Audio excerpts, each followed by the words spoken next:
My name is Valencia Lewis, and I have the privilege of serving as the executive director of Angela House. And today we have a super special treat, our illustrious founder. Sister Maureen O'Connell. I founded Angela House 25 years ago and am delighted to be able to be here today to share with Valencia, just talking a little bit about our history and also where we're going to go in the future. So, Sister Maureen, when you started Angela House 25 years ago, what exactly did you envision? Quite frankly, Valencia, I'm not sure. What I knew is that, and what I do know today, is that women exiting the criminal justice system, women who've been and somehow engaged in the criminal justice system, need someplace where they can return to the community and be able to live their lives in a way that will keep them from returning to incarceration. And so I guess my biggest goal at the time was really to provide a community where people were safe, where they could explore the kinds of things that may have led them to get engaged with the criminal justice system, and then to find out ways that they could learn to live their lives without having that kind of a burden. Right. So, I mean, you've had a long, rich history in Houston and being a public servant, and you are aware that there are a lot of homes for women within the Houston area. But what would you say that makes Angela House stand out from all of the other places? Well, I guess there are several things. I think for me, the basic idea is the sense of community. That when women come here, they don't come just to have a bed. They Right. don't come just to work a program. Right. They come to learn how to be in a healthy, supportive community. We know that most women who are engaged in the criminal justice system have some issue with addiction. So we certainly are a supportive community. Right. We're a community that not only requires that the women work a sobriety program, but that they're engaged and that we are giving them the kind of support that they need to be able to do that. So I think that, I mean, I will admit that I'm a Catholic sister, so I certainly come at this as a ministry and come at it as a place where people can learn that God loves them regardless, Right. that it doesn't matter what they may have done or what they may have been engaged in, that God's never going to stop loving them. And that it's in that love that we can help them to grow and to really be the kind of people that they want to be. Right. This year, Angela House celebrates 25 years, the big 25. Hard to believe. I It know. really is. I mean, I still kind of, really? 25 years ago? What was I thinking then? And what am I thinking now? Yeah. So, but what does that mean for you? Well, I'll tell you, one of the things that happened this last week is I had a birthday. And somebody from Angela House posted that it was my birthday. And I cannot tell you what it meant when I saw messages from women who came through this program 20 years ago. Yeah. That some of those women are still connected here, which is the Yes. secret of community. Yes. Thank you very much. Yes. I know that we've done a great job in trying to build our aftercare. Yeah. But some of those women are women who really were not part of any kind of an aftercare program, and yet they still obviously follow Angela House on Right. their social media, but also that they took the time to respond.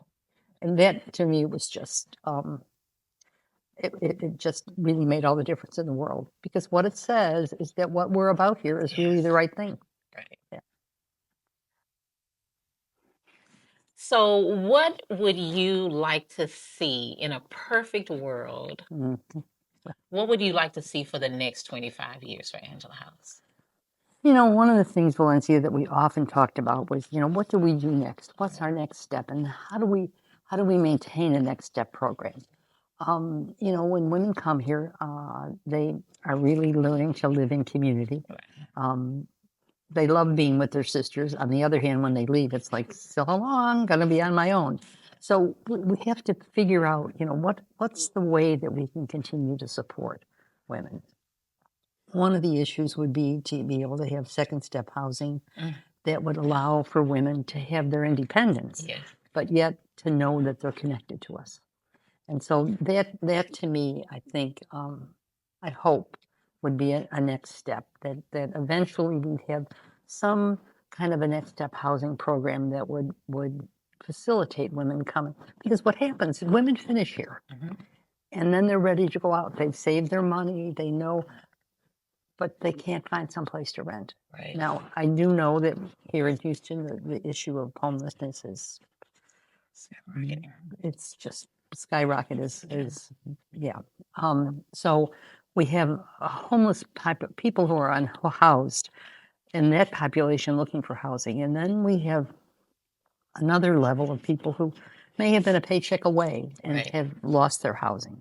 And then we have women and men, like people from Angela House, who've been just as involved and who, although they have paid their dues and they've done what they needed to do in terms of being responsible, and that then where do they go? Right. And that's actually how, when I think about it, that just occurred to me, that's how this happened. No, my idea in the beginning was to have a mentoring program for women. And I started to go up to the women's prison in Gatesville as a volunteer. And it didn't take me long to talk to these women and know that these women don't need a mentor. They need a safe place where they can live. And so that really is the genesis of Angela House, that it was, this is kind of the beginning step. And so my hope in the next 25 years, what I'd love is that we wouldn't have this issue anymore, that we wouldn't have to worry about this. But unfortunately, we live in a society that wants people to pay their debt over and over and over again without much room Right. for salvation, if you will. Right. Yeah, And forgiveness. yeah, forgiveness, right. So actually this morning to prep for our time together, I checked to see the numbers. And today, Angela House has served 618 women in 25 years. Wow. That is a remarkable number of women that after they leave, after they graduate, just thinking about the 618 families that all of those women have had a chance to go back to being a mom, to go back to being a happy and healthy daughter, and being able to give back to society in their own way, and being, as I always say, the person that they were truly destined to be. And so, where that is such a big accomplishment, what would you think, or what do you say one of Angela House's other accomplishments is? Well, I think if we look at that 618 women, we're going to see that a huge percent of those women have never returned to incarceration. Yes, yes. You know, I think our success rate is something that I'm willing to put up against pretty much anybody. Um, and that's not to say that everybody succeeds, but even if they've been here for a short time, they've learned something that they've taken with them. Right. They've been able to do something that will help to affect them in their future. But my biggest thing is that the numbers of women, if 618 women have come through our doors, I'm pretty sure that 90% of them Yes, have not been just as involved again. And that in and of itself is just a remarkable thing. it is. It is. So today is December 1st. Tomorrow is the 2nd, which is Giving Tuesday. Why do you think people should give to Angela House, not just Giving Tuesday, but specifically this Giving Tuesday?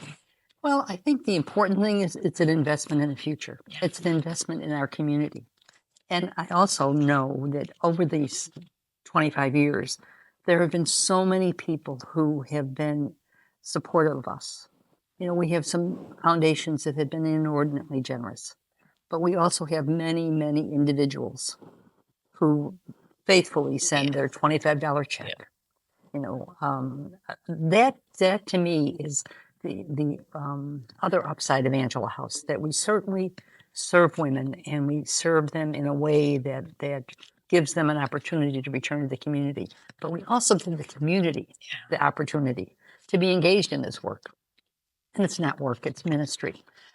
It really is about sharing who we are and what we are with one another. And so for me, you know, Giving Tuesday it's a great way to identify that, oh, gee, we need to be doing more for other people. But, you know, in this day, in this country, there are many people who are suffering Yeah. for a variety of reasons. Alrighty. And that doesn't mean that we have to throw up our hands and say, I can't do anymore. So for me, Giving Tuesday is an opportunity to really say, yes, I do care for the least among us. Yeah. I do want my sisters and brothers who are in need to somehow share in what I have. And so for me, it's an opportunity not only to have support for the program, but also an opportunity for all of us to be engaged in that kind of support. Well, thank you, thank you, thank you. And if I could leave us with one of my favorite quotes, is that unless someone like you cares a whole awful lot, nothing is going to get better. It's not. That's by Dr. Seuss. Thank you, Sister Maureen. Thank you, Valencia, and thank you too for all you do to make this the kind of place that it was meant to be, a community of care and a community of support. So Thank thank you. you. Thank you. Thank you.